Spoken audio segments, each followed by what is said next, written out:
Smart phone వచ్చిన తర్వాత అందరం ఆన్లైన్ షాపింగ్కి అలవాటు పడిపోయాం. అప్పుడప్పుడు ఈ ఆన్లైన్ షాపింగ్ అనేది మనల్ని మోసం చేస్తూ ఉంటుంది. అలాంటిదే ఈ మధ్య ఒక ఇన్సిడెంట్ జరిగింది. అమెజాన్లో కర్నూలుకు చెందిన ఒక వినియోగదారుడు ఐఫోన్ ఆర్డర్ చేస్తే ఐక్యూ పంపారు.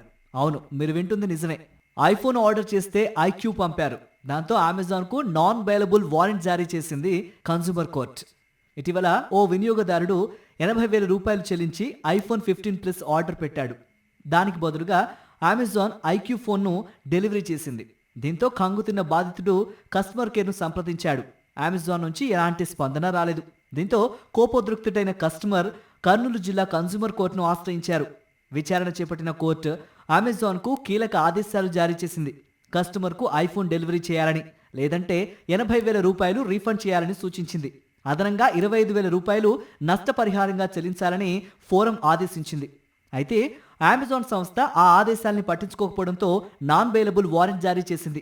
తదుపరి విచారణని నవంబర్ 21కి వాయిదా వేసింది.